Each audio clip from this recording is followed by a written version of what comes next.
Hello and welcome back to the Argyle CFO Leadership Forum, FP&A Strategies for Success.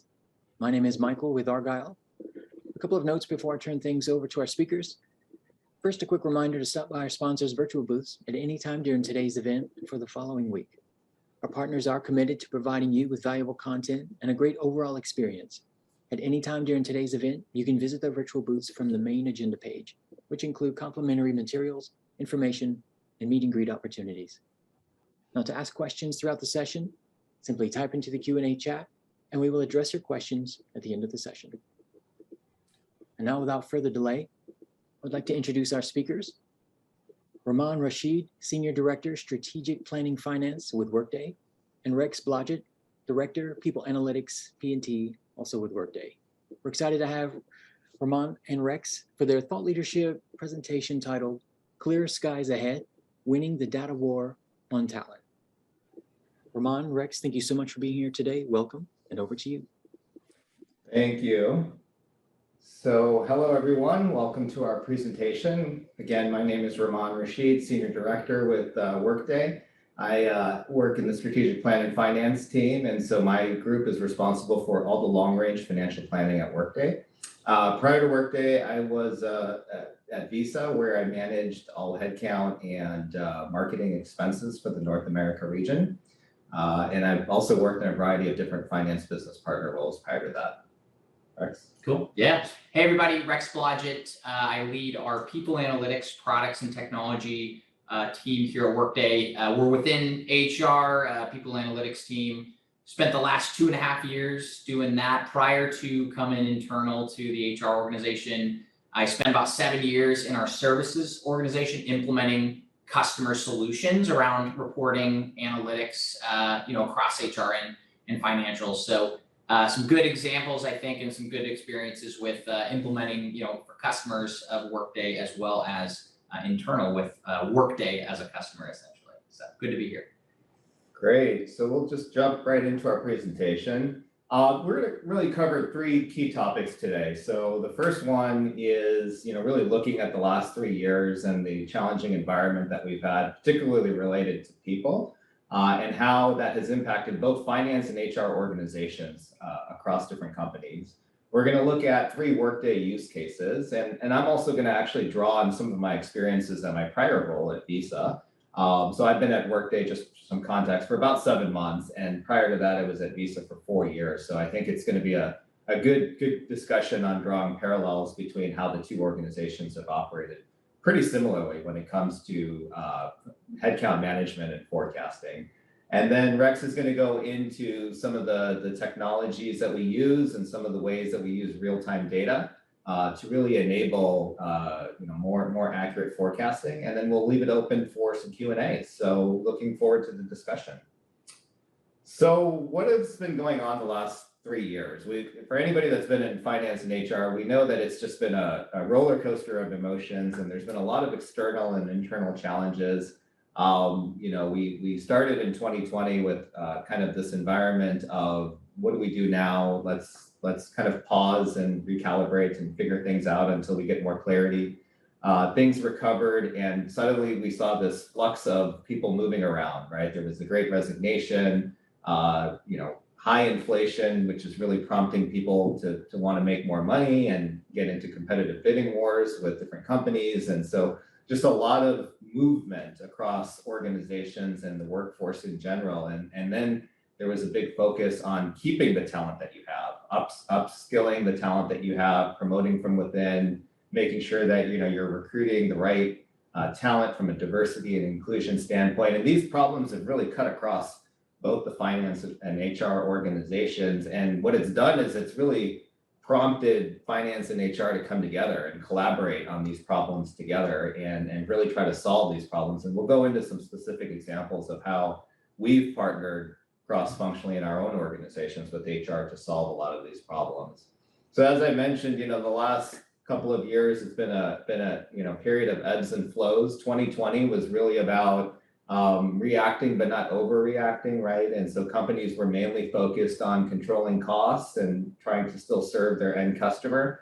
You saw most companies kind of staying the course and really focusing on operating efficiency. we get into 2021 and the economy starts to recover. You start to see some growth, particularly there are sectors that actually benefited during the pandemic, and so now they're starting to hire. And you're seeing some pent up demand from 2020 feed in. And so you've got this excess of jobs that are available and we have a labor shortage. And so suddenly candidates are driving, labor costs higher, there's competitive bidding wars, and you've got what was termed the Great Resignation. That lasted for about a year and a half, and we get into now post-summer of 2022, and we're seeing things are starting to slow down, right? So there's still some healthy amount of attrition, but people are being more careful. Right, they're being pickier about their jobs. They're a little bit on edge about whether now is the right time to switch. We're starting to see companies, put the brakes on hiring, either slowing down hiring. There's been some layoffs, and so we're kind of in this wait and see approach. At the end of 2022, the Fed has raised interest rates, and the markets are going wild. So it's this really kind of cautious period. And what does that do for the future? Nobody knows, but what the last 3 years has taught us is we have to remain nimble and dynamic, and we have to be able to adjust to these changing conditions. And that really impacts finance and HR organizations, which is why we need to talk to each other and figure out how to manage through these dynamics when it comes to our people and our workforce. So, as I mentioned, 2020 was really a period of not overreacting, right? And making sure that we're making the right assumptions from a forecast, from a planning, from a people management standpoint. And how we did that at Workday is we really leveraged our real-time data. So, this is an example of some benchmarking studies that we have and real-time data that we have. This one in particular is around attrition. We've got similar peer benchmarking sources against recruiting, against internal mobility. There's dozens of other metrics that we look at internally to see how are we doing and how are industries in general doing. So on the far right-hand side here, you can see that the technology industry, is the far right-hand box, didn't have as much attrition as other industries had, particularly retail, service sector. And then when we compared our own attrition to our technology peers, we saw that our attrition was even lower. So this gave us a lot more precision when it came to forecasting attrition. And for anybody that knows, one of the biggest inputs to forecasting headcount is your attrition. And so we wanted to make sure that we had the right pulse on attrition as well as other, headcount metrics. And so we were looking at, benchmarking data, real-time data to see how that was changing, by week, by month, and really just trying to get to that 100% forecasting accuracy, which we were able to achieve through a variety of different methods. So 2021 was a very different year from 2020, as I mentioned. The economy is booming at this stage. There's a lot of pent-up demand from slower hiring in 2020. And you're starting to get this labor shortage where people now have a plethora of job opportunities. And at the same time, companies need to hire, right? Their top lines are growing. They've got to hire people to support their growth. And you've got this shortage of talent acquisition and recruiters to be able to even source and recruit and onboard individuals. So I want to tell a couple of stories here from my experiences at Visa, because I think it's a really interesting parallel to what was happening at Workday. So in 2020, we were setting the budget for the fiscal year 2021. And we were in the middle of the pandemic at that stage.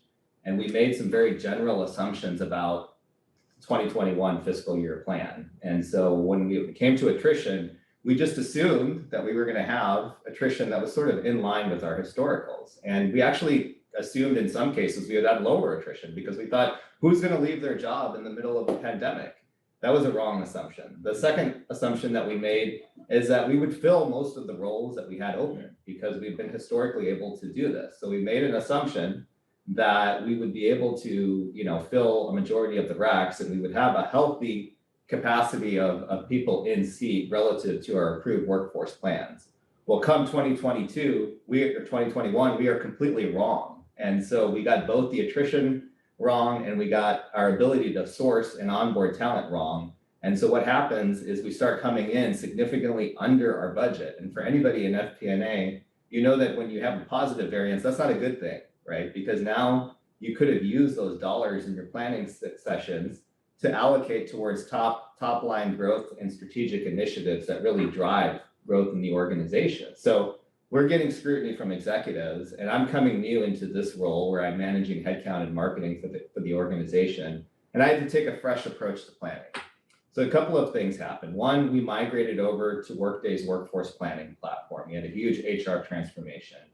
Now, as an FVP, I'm able to pull live reports and snapshots of our workforce plan. We used to previously manage that in spreadsheets. So believe it or not, an organization like Visa, 20,000 global employees, you've got hundreds of spreadsheets out there with literally itemized rows for every headcount that you have in the organization. And as you can imagine, it's prone to error. It's not updated in real time.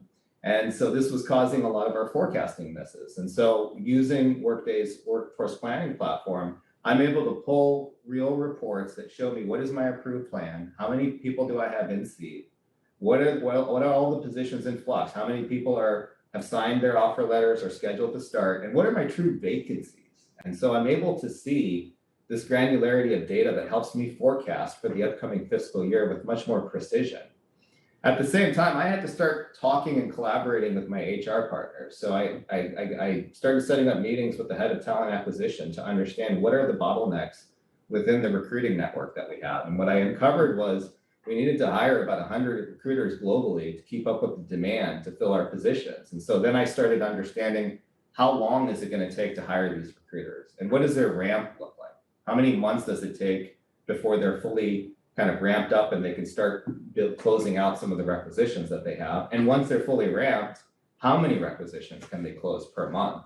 And so using a combination of these collaborative meetings and qualitative and quantitative insights from the workforce plan, we were able to refine our forecasting methods. And in 2022, we actually were spot on headcount. And so when we were reviewing our numbers with executives in monthly business reviews, QBRs, MBRs, expenses were an afterthought. It was a checkbox that we're hitting our expense targets, we're right on plan.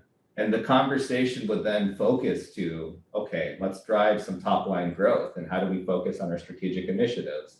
And if anybody, is on this call that manages headcount knows, that's a really good place to be, right? As a finance business partner, if the conversation is focused around driving strategic initiatives and not the variance miss, that's a huge win.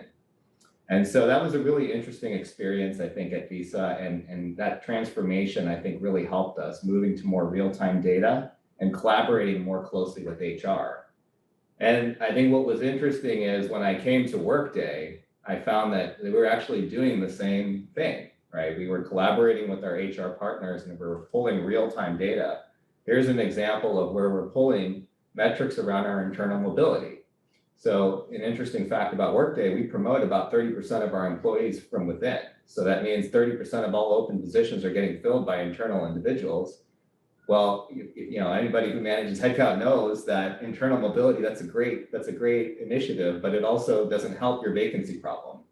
So understanding where your vacancies are, what groups your vacancies are in, and who's at full capacity versus those who have large openings, help you forecast to the T by function, by organization. And so I thought what was really interesting now, reflecting that I've been here at Workday for some time and reflecting on my prior experiences at Visa, you've got two companies that are completely unrelated in very different industries, very different business models, but using the same approach of combining real-time data and collaborating between finance and HR, leading to 100% forecasting accuracy. The fact that the results were the same, using the same process and approach, I thought that was really interesting, and that's a really strong story that I wanted to share with everyone.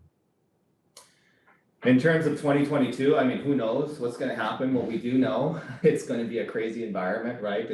Everybody's cautionary about the future. There's a lot of uncertainty going forward, and so how we adjust, how we remain nimble, and how we keep that forecasting accuracy as strong as we can is going to be key going forward. So I'll turn it over to Rex now, who will talk about some of the ways that we can achieve that. Yeah, thanks, Ramon. And I think it's really interesting that the Visa experiences you've had are so similar to what we've had here at Workday. So that's awesome. And it makes me feel a little bit better that we were on the right track. Yeah. So I'm here just to talk a little bit more about how we did this here at Workday, specifically from an insights perspective, a people analytics perspective with partnership with finance.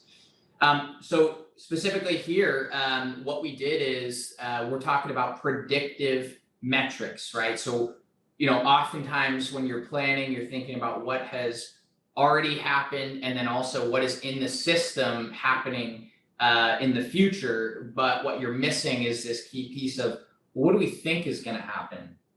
And so that's what we did here. And including the internal mobility that Ramon just went through, we're forecasting or we're predicting here terms, starts, and internal mobility for the rest of the year. And we actually do this for the next 6 months, and we publish this on a daily basis. So you might think that's a little bit crazy, but we do know as finance and HR folks, we need to understand our forecast and make changes to this plan, oftentimes on a weekly or daily basis. And so what we did is we took these forecasts and these predictions and actually put them into our adaptive planning, workforce planning tool, which absolutely helps finance planners on a daily basis understand what's going on in the future. So this is a great example, I think. And what I will say about our models here, just because I'm very proud of them, is at the beginning of the quarter, our termination model is within 95% accuracy. So that's pretty incredible. And then starts is 99.3%. So, it's not like we're throwing out these Hail Marys to say, hey, we think it's going to come in around here. Based on the history and the model that we're able to publish, we're getting really accurate results. And that's at the beginning. So as you go through the quarter, you're seeing that percentage absolutely drive up, closer and closer to 100. All right, so, okay. So a few keys to success here, 3 of them, RealTime Insights, right? If you don't have that real-time data, we all know as finance and HR folks, that becomes useless really quick. So ensuring that the data that you have is up to date, and then when you're publishing it, the iterations on when you're, reporting on this is also real-time. Tech connections, you can't have great technology and you can't utilize those great investments if you're still doing everything manually. So there has to be some linkage here between your planning process and the technology that you use.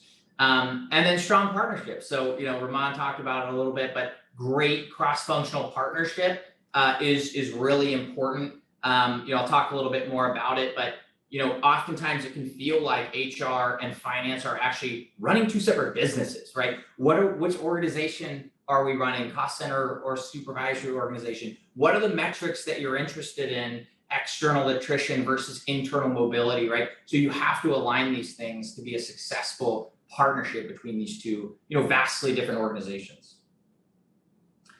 So here's another good example, I think, of RealTime Insights. This is a little bit more, I would say, operational or holistic. This is our TA overall activity report. It's not just specific to TA. It's really our single point of truth report for HR and finance for all things headcount planning and other activities included there. So, people analytics, obviously that's our team. We use it. Talent acquisition uses it, and then finance, right? As well as our people partners. So this shows everything really that has happened, like I was talking about earlier in the system, things that will happen that we know, based on hires, future terms, but then it's plan, forecast. We actually just rolled out a version of this with those predictive models as well. So it really gives you this holistic view of what's going on at your organization at the top level. The great part about having this in Workday is you can drill through the hierarchy. You can see that in that very blurry screenshot that I have there. You can drill through a hierarchy to get to some lower level cost centers, but then also, you can drill into data points. So I can take my, hires from sales this past quarter, drill in and break it down by location, job family, other characteristics of those actuals.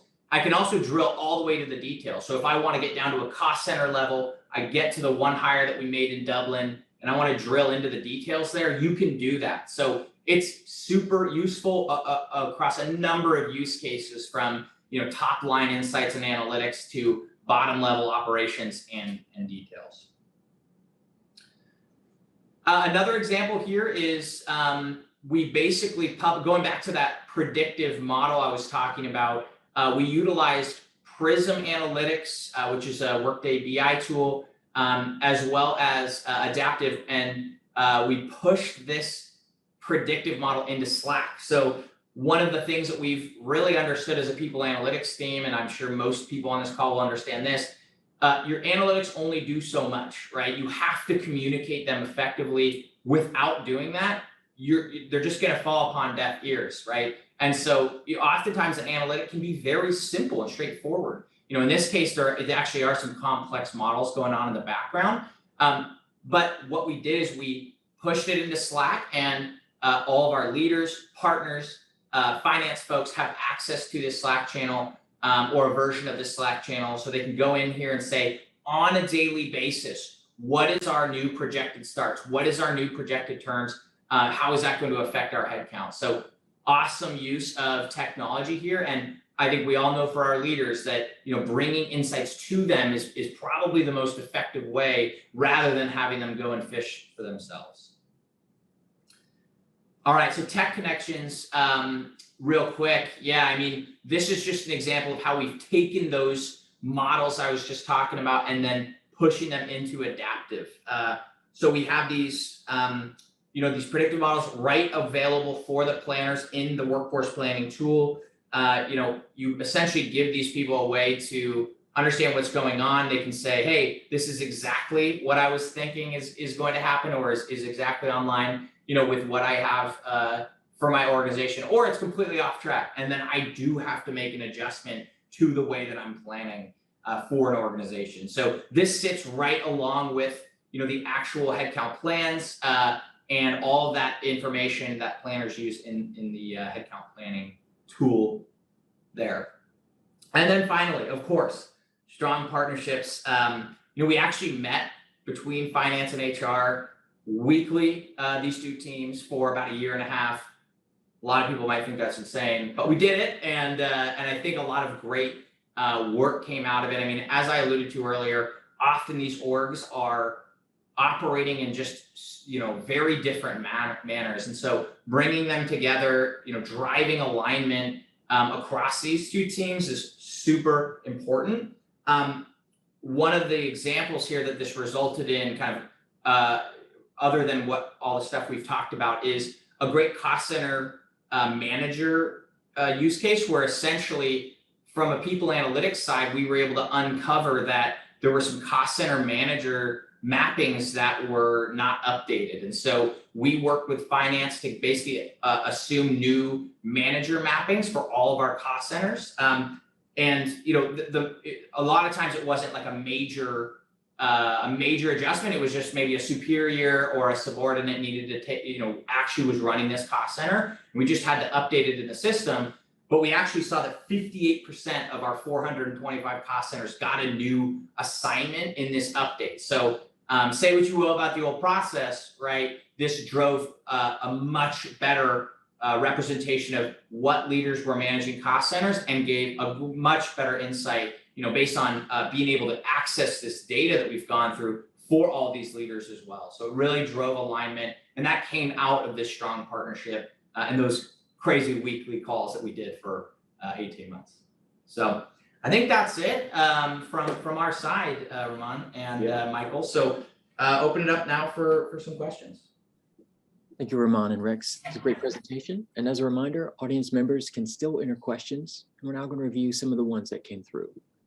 Okay, so our first question: how do you address rising labor costs to retain existing valuable employees?